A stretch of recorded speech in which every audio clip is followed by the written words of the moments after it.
পণ্ডিতা গাৰ্লুছা ডাঙৰীয়ানী, গুৱাহাটী লোকসভা সমষ্টিৰ সাংসদ Bijuli Kalita Medhi ডাঙৰীয়ানী, doctor Ravi quota মুখ্য সচিব, শ্ৰী অমিত ব্যাস MD আমুল, শ্ৰী কিশোৰ উপাধ্যায়, বিজয় কুমাৰ গুপ্তা, সুনীল ডেকা, নৱদ্বীপ কলিতা, সন্মানীয় উপস্থিত ৰাইজ, সুধী মণ্ডলী, আমি সকলোৱে অৱগত যে কেইটামান দিন আগতে অসমত আমি সফলতাৰে advantage Assam 2.0 investment and infrastructure summit সম্পূৰ্ণ কৰিছিলোঁ।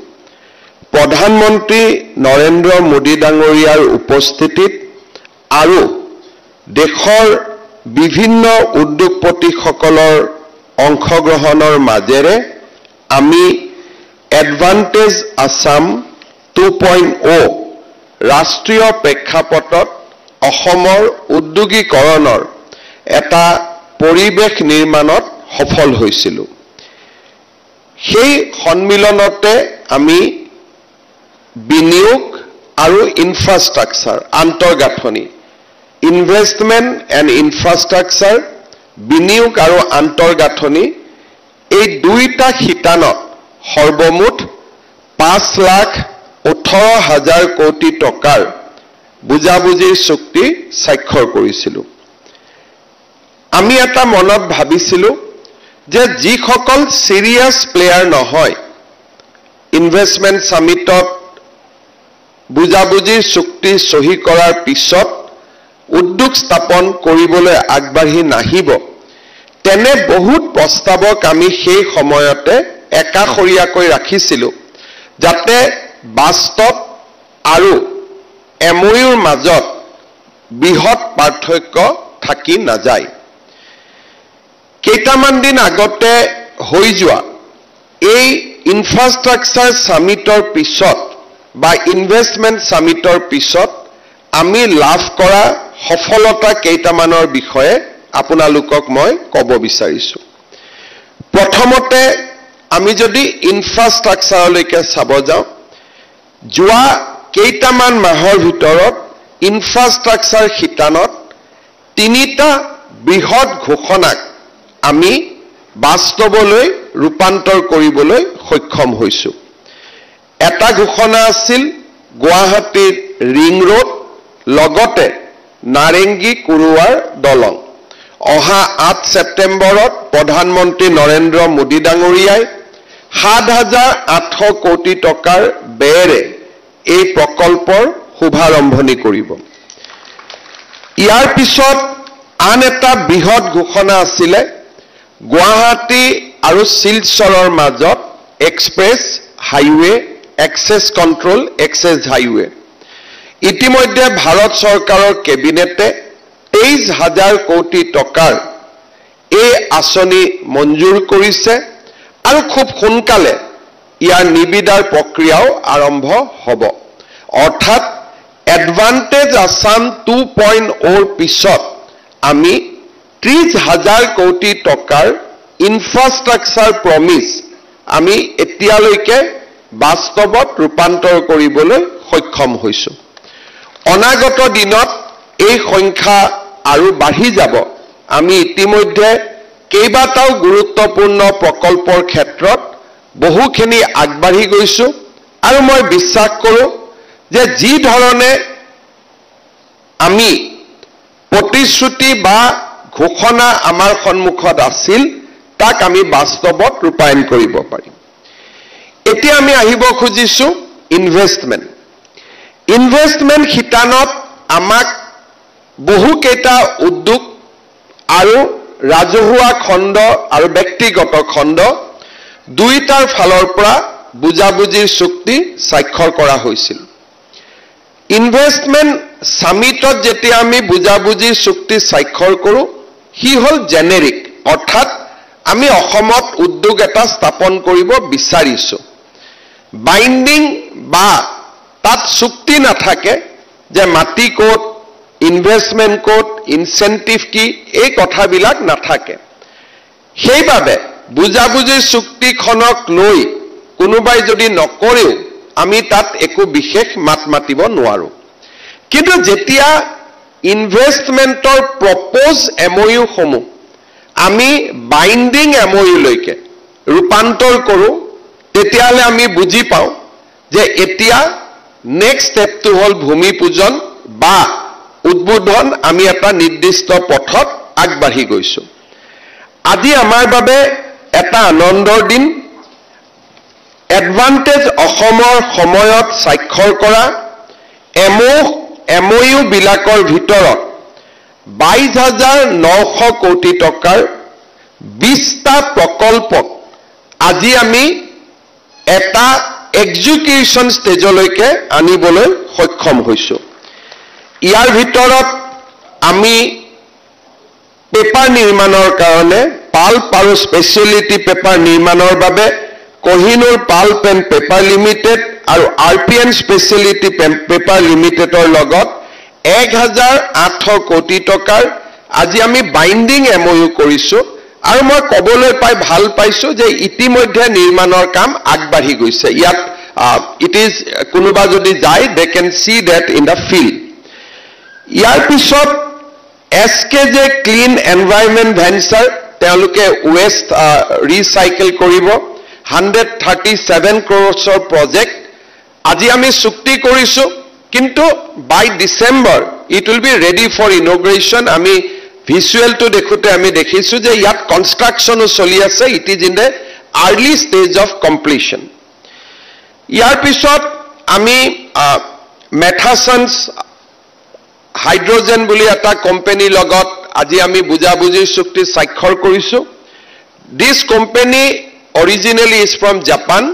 আৰু definitely India incorporate hoise so a company to logoto আজি আমি binding MOU কৰিছো and they are already working on site আমি আজি তিনিটা ethanol projector logot MOU কৰিছো কামাখ্যা গুলশন আধাৰ and C চাৰিটা project আমি on ground আজি গলে আমি দেখা পাম it is in advance stage of completion বহুখিনি আগবাঢ়ি গৈছে ব্ৰহ্মপুত্ৰ বিয়ৰি এটা কোম্পানী হ'ব তেওঁলোকৰ বহুতখিনি কাম আগবাঢ়ি গৈছে next 6 month projects can be integrated মেগাশ্ৰী মেঘাটপ ম্যাক্স তিনিটা সিমেন্ট ফ্যাক্টৰী আমি 2,800 কোটি টকাৰ আমি বুজাবুজিৰ চুক্তি স্বাক্ষৰ কৰিছো they have also started there construction hospitality সেক্টৰত আমি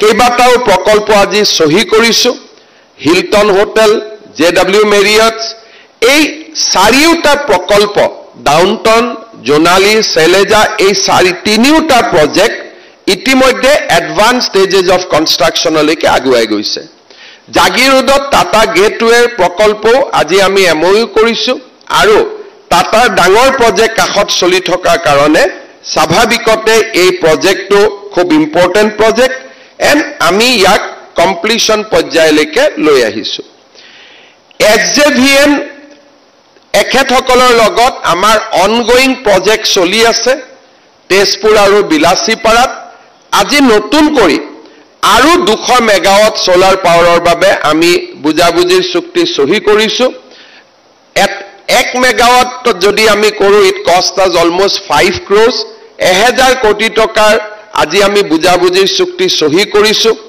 300 নিয়াৰ এবাউট 200-300 মেগাৱাটছৰ কাম তেওঁলোকৰ অন সাইট চলি আছে নেভেলি লিগনাইট কৰ্পোৰেচন আজি আমি 1000 মেগাৱাটছৰ বাবে আমি এটা কোম্পানী ফৰ্ম কৰিছো নেভেলি আসামছ তাৰ নামও আমি NAPL দিছো নেভেলি আসাম প্ৰাইভেট লিমিটেড যেটো কোম্পানী তেখেতসকলে নাম দিছে ইয়াতো আমি 1000 মেগাৱাট সোলাৰ পাৱাৰ আমি উৎপাদন কৰিম ঠিক তেনেদৰে আজি অসমত দুটা খুব ইম্পৰ্টেন্ট আৰু মাইলৰ খুঁটা আমি স্থাপন কৰিব খুজিছো অন দা গ্ৰীণ পাৱাৰ সোলাৰত আমি উৎপাদন কৰো কিন্তু ইয়াক আমি প্ৰিজাৰ্ভ কৰিব লাগিব for the peak hours green power সোলাৰত উৎপাদন কৰাৰ পিছত আমি যদি ইয়াক প্ৰিজাৰ্ভ কৰিব নোৱাৰো পিক আৱাৰ্ছত তেতিয়াহলে আমি 24 hours green power আমি পাব নোৱাৰো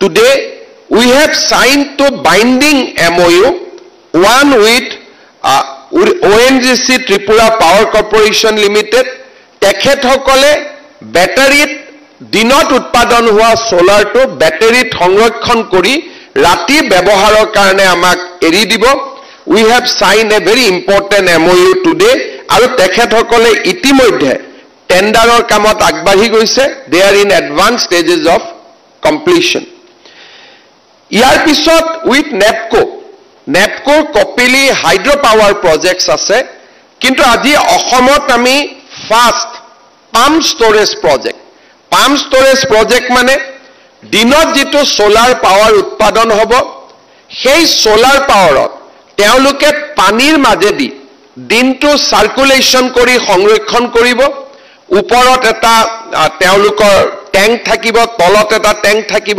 নেচাৰেল পাহাৰৰ ওপৰ আৰু তল পাহাৰৰ ওপৰ আৰু তলত পানীৰ সাৰ্কুলেশনৰ মাজত তেওঁলোকে সৌৰ শক্তি সংৰক্ষণ কৰিব আৰু গধূলি হোৱাৰ লগে লগে অসম ৰাজ্যিক বিদ্যুৎ পৰিষদে হওক বা সেন্ট্ৰেল ট্ৰান্সমিশন লাইনতে হওক তেওঁলোকে এৰি দিব যাতে গধূলি সেই সেউজীয়া শক্তি আমি ব্যৱহাৰ কৰিব পাৰো আজি নেপকোৰ লগত তাৰ আমি বাইন্ডিং এগ্ৰিমেন্ট এডভান্টেজ আসামৰ সময়ত ইন্টেনশনৰ ওপৰত এগ্ৰিমেন্ট হৈছিল আজি আমি বাইন্ডিং MOU স্বাক্ষৰ কৰিছো অৰ্থাৎ এতিয়া তেওঁলোকে কনষ্ট্ৰাকচনৰ ফালে আগুৱাই যাব এই গুটেইখিনিৰ মাজত এখন আমি আৰু প্ৰাৰম্ভিক বুজাবুজি এতিয়ালৈকে মই যিখিনি কলো এইখিনি প্ৰাৰম্ভিক নহয় চূড়ান্ত পৰ্যায় হোৱাৰ পিছত আমি চুক্তি কৰিছো বাট উইথ হিন্দুজা আমি আজি এখন প্ৰাৰম্ভিক বুজাবুজি কৰিছো হিন্দুজাৰ লগত লগ লাগি আমি আৰু অসমত পাম্প ষ্টৰেজ আৰু কোট কৰিব পাৰি পাম্প ষ্টৰেজৰ কাৰণে সাইট সিলেকশন লাগে অসমত এতিয়ালৈকে 3টা সাইট আমি সিলেক্ট কৰিছিলো এটা নেপকোয়ে ব্যৱহাৰ কৰিব এটা সাইট যত নেকি I think there will be investment of more than 6,000 crore 21 তাৰিখে কেবিনেটত আহিব আমি ক্লিয়াৰ কৰাৰ কাৰণে আশা ৰাখিছো সেকেন্ড থাৰ্ড পাম্প ষ্টৰেজ এটা সাইট আমি সিলেক্ট কৰি ৰাখিছো আৰু হিন্দুজাই আজি আমাৰ লগত MOU কৰিছে যে আমি আৰু কৰবাত যদি আছে আমি সাইট আইডেন্টিফাই কৰি প্ৰজেক্ট কৰিব খুজো দ্যাটস এ প্ৰিলিমিনাৰী MOU আৰু এই প্ৰিলিমিনাৰী MOU খনো যদি আমি কনভাৰ্ট কৰিব পাৰো I think that will be another investment of 6,000 crore যত নেকি আজি আমি ইয়াক 22,000 কোটি টকাৰ ভিতৰত আমি ইয়াক ৰখা নাই অৰ্থাৎ এডভান্টেজ অসমৰ পিছত আমি ইনফ্ৰাষ্ট্ৰাকচাৰত 30,000 কোটি টকা উদ্যোগত 22,000 লগত নামৰূপৰ ফাৰ্টিলাইজাৰ যি পুৰা বহুত স্পিডত আগবাঢ়ি গৈছে কোম্পানী ফৰ্মেশন হৈ গৈছে 32,000 crores 32,000 crores on investment 30,000 crore on infrastructure আমি এডভান্টেজ অসমৰ সংকল্পক আমি বাস্তৱত ৰূপায়ণ কৰিছো মোক খততে খুদিছিল যে 5,15,000 কোটি টকাৰ প্ৰথম বছৰত কিমান কৰিব পৰা হ'ব we have a calculation যে এই বছৰত আমি 1.5 লাখ কোটি টকালৈকে আমি ইনভেষ্টমেন্ট আমি বাস্তৱলৈকে লৈ আহিব পাৰিম আৰু সেই ধৰণে আমি আগবাঢ়ি গৈছো the next one আমি আৰু next MOU signing ceremony ৰাখিছো in the month of September or October which will be big one then we will see some of the major players যিনিকি ডাঙৰ ইনভেষ্টমেন্টৰ এনাউন্স আছিল আমি ভাবিছো যে September অক্টোবৰলৈকে few of the major announcement আমি আৰু চুক্তিলৈকে binding চুক্তিলৈকে আমি convert কৰিব পাৰিম we are working on 3 thermal power projects we are working on more solar energy we are working on more pump storage আৰু we are also working on petrochemicals অৰ্থাৎ আমি ভাবো যে there will be further breakthrough in a month of September and October যত নেকি আমি এই কাম আমি to convert in assurance to execution level লৈকে আমি লৈ আহিব পাৰিম আৰু এই বছৰৰ শেষৰ ফালে আমি ভাবো যে কেইবাটাও উদ্যোগৰ আমি ইনোগ্ৰেশ্যনো কৰিব পাৰিম সাম ইন্ডাষ্ট্ৰি আৰ in the level of inauguration তাৰো আমি লৈ যাব পাৰিম আজিৰ এই উদ্যোগৰ মাজতে we have created another front today that is on dairy sector আমাৰ এটা সকলোৱে আমি জানো যে বৃহৎ উদ্যোগৰ লগতে যদি ক্ষুদ্ৰ উদ্যোগ হৰ্টিকালচাৰ ভেটেনাৰী ডায়েৰী ইয়াৰ যদি এক্সপানশন নহয় তেলে real employment is not possible today you have seen Amul has signed a agreement of 75 crore others have signed agreement of 2000 crore but when it comes to employment with 75 crore Amul will generate 20,000 employment because it is employment incentive others will put 50,000 crore but the employment like Tata Semiconductor they are putting 27,000 crore employment will be 30,000 but Amul has a power to create employment by putting 75 crore they can create employment of 20,000 crore 20,000 numbers so that's the power of dairy sector that is the power of horticulture veterinary agriculture আজি আমি অসমত this is the first time Amul has shown interest আমি NDDB লগত কাম কৰি আছিলো National Dairy Development Board we have signed MOU for producing 3 lakhs liters of milk Dhemaji, Jorhat and Dibrugarh by next September we will be able to sign an permanent MOU or rather we will be able to break grounds on that 3 projects today is the 4th projects with Amul for producing milk আৰু আমাৰ অসমত ইচ্ছা আছে today we are producing processed milk 1,30,000 liter per day we want to take it to 10 lakhs liter per day in next 4 to 5 years আৰু সেই দিশটো আজি আমি we have taken a very important steps and I am sure that we requested Amul for 2 projects one is in Kamrup Metro or Kamrup district others is in Bishwanath so I am sure that by next time we will meet definitely Amul will also come forward with the second project in Bishwanath I like to assure MD Amul I know that Gujarat is a standard by itself but when you meet Tata guys they have started 2 projects one in Gujarat and one in Jagirot simultaneously today Assam project is in far advanced level in compared to Dholera so if you just Google progress in Dholera progress in Jagirot the progress in Jagirot is much better because Assam we are not facing problem of plenty so whoever comes here we treat them as a state guest but Gujarat or Haryana or Tamil Nadu there is a problem of plenty they can pick and they can choose so we don't have that discretion yet so whoever will come will give them royal privileges royal honor so that they can expand their business I am sure that after 20 years we will also be able to pick and choose but today we are not on that stage so I think it is a common business sense to come to Assam and put more and more investment here so I will request Amul to come forward and set up the next project in Bishwanath also and government of Assam will provide all kind of opportunity do not listen to anybody what Bengal what other advanced state cannot provide Assam can provide in lightning speed that is the way we are working in last 4 years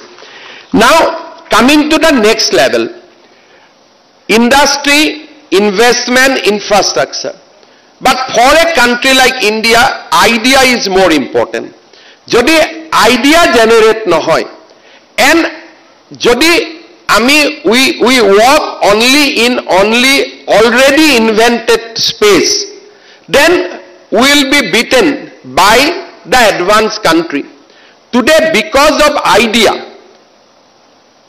we have seen India Pakistan war our air defense system we have not replicated People will say S-400, fine, we have S-400, but along with that, we have put our Akash also.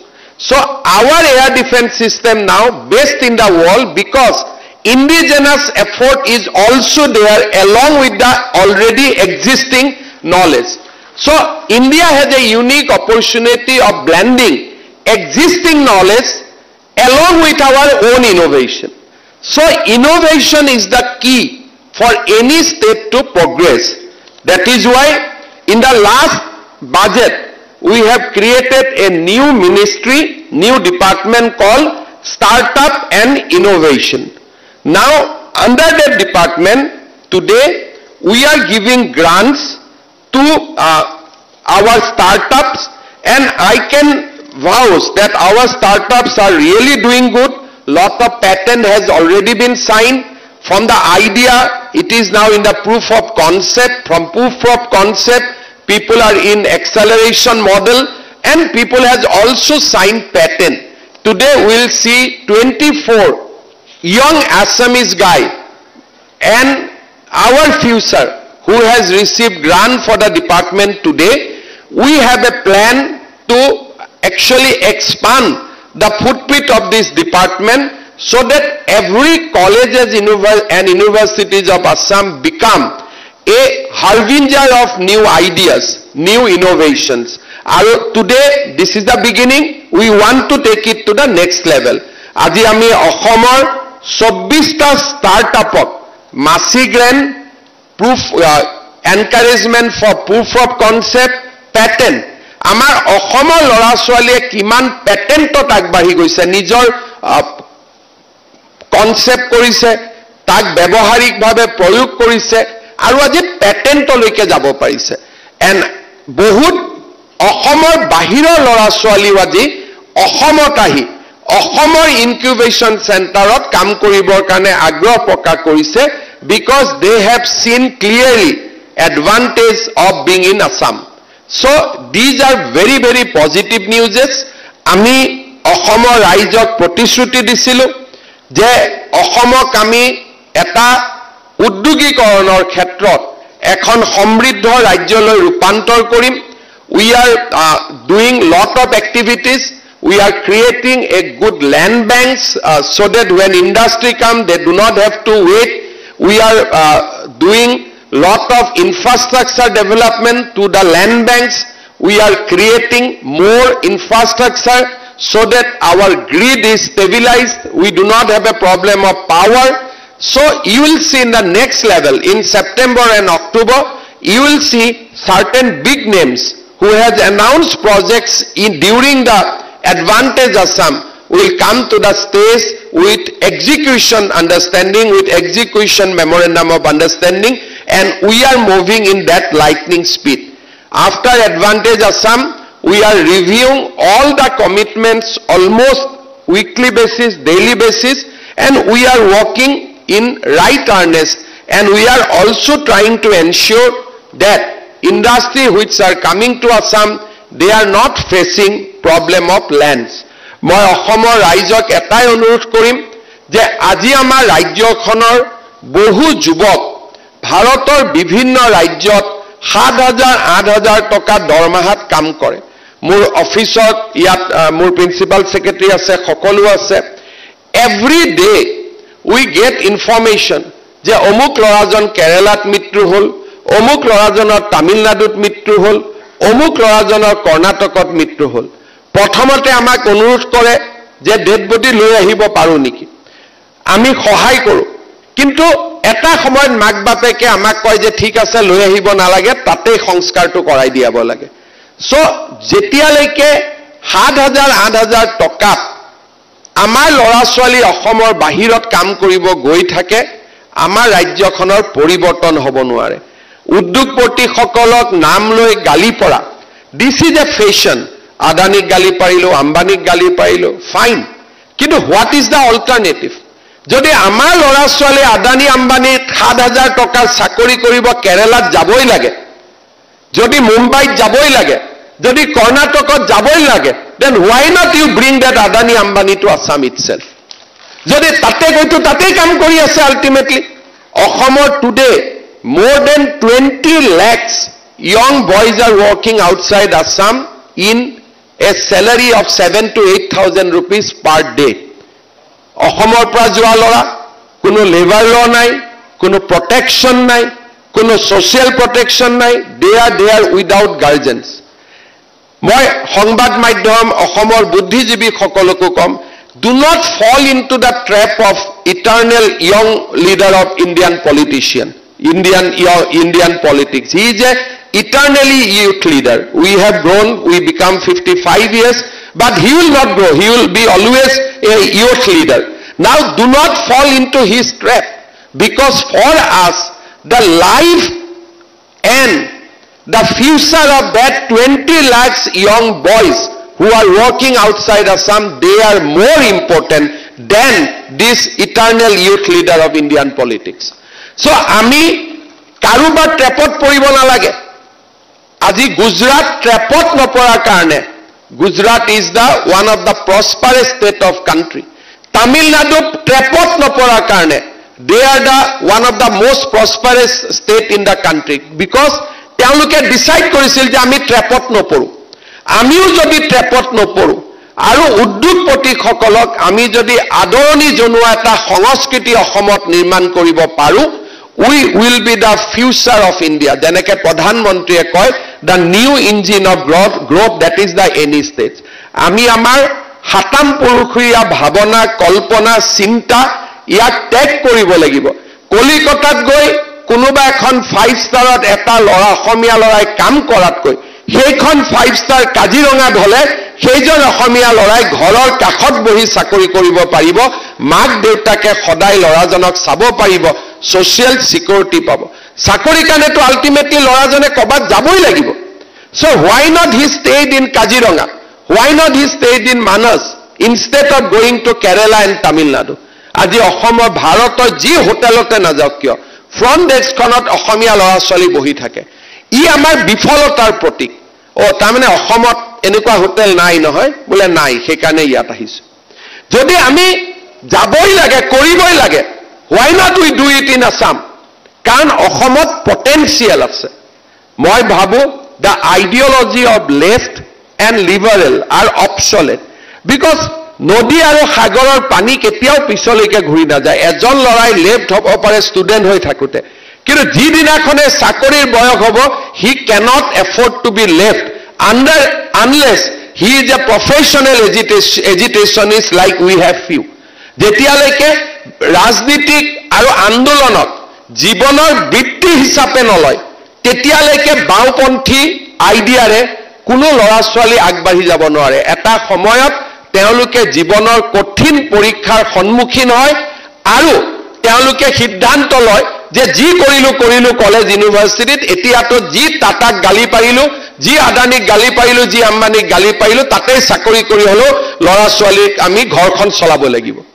তাত যেতিয়া Adani Guwahati airport লৈছিল, বহুত protest আছিলে, কিন্তু আজি আপোনালোকে চাব, airport authority of ইণ্ডিয়াৰ লগত থাকোঁতে যিমান ল'ৰাই গুৱাহাটী এয়াৰপৰ্টত কাম কৰিছিল, তাতকৈ 3 গুণ ল'ৰা ছোৱালী আজি কৰ্মসংস্থাপন গুৱাহাটী এয়াৰপৰ্টত পাইছে।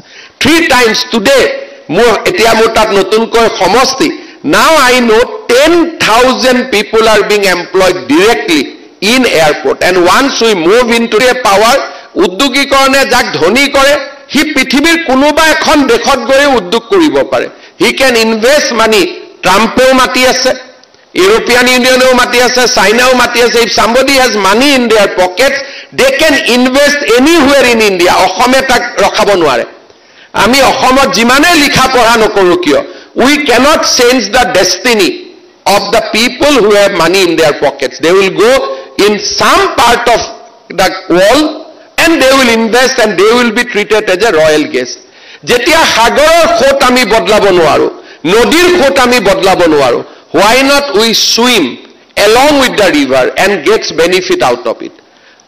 আমি যদি সাগৰ আৰু নদীৰ সোঁতৰ লগত যাওঁ, we will be benefited. কিন্তু আমি যদি ভাবো যে নহয়, ব্ৰহ্মপুত্ৰখন আমি উলুটাকৈ বুৱাই দিম, we will not be able to do that, because we cannot, we do not, and because And if we go after that, আমি যদি অলিক সপোন লৈ এইবিলাক কৰি থাকো, the casualty will be our youth, আমাৰ যুৱ শক্তিয়ে সৰু সৰু টকাৰ কাৰণে বাহিৰত কাম কৰিব লাগিব। বাহিৰত কাম কৰা অপৰাধ নহয়।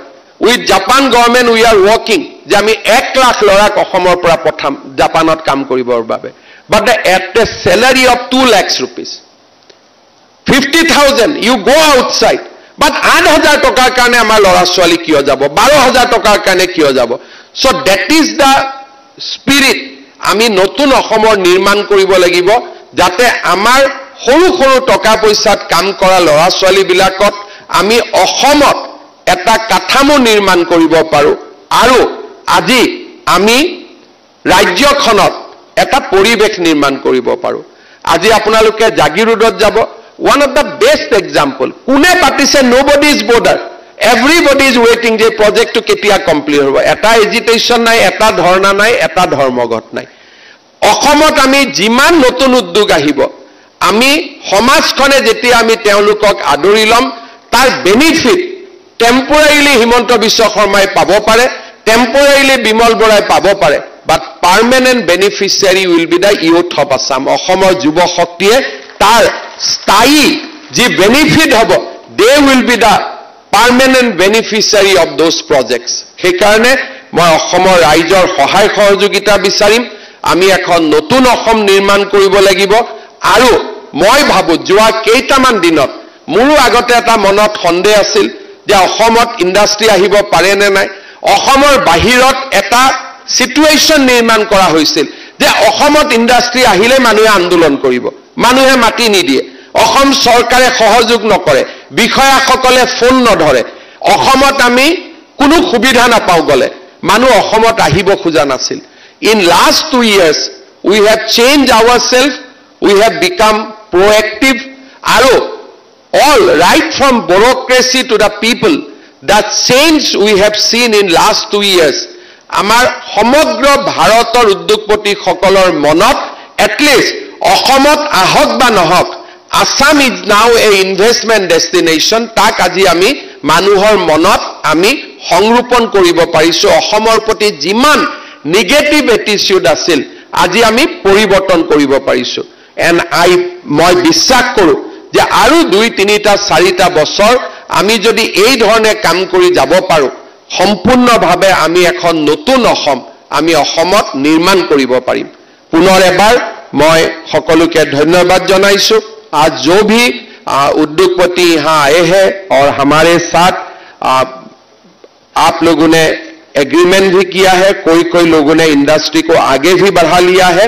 जो भी हमने वादा किया हो as per our industrial policy, हम लोग इसको निभाएगा, और साथ साथ में मेरा विश्वास है असम की जनता भी आप लोगों को स्वागत करेगा, और हम लोग मिलके एक नया असम, एक नया भारत का निर्माण में हम लोग अपना सहयोग रखूंगा।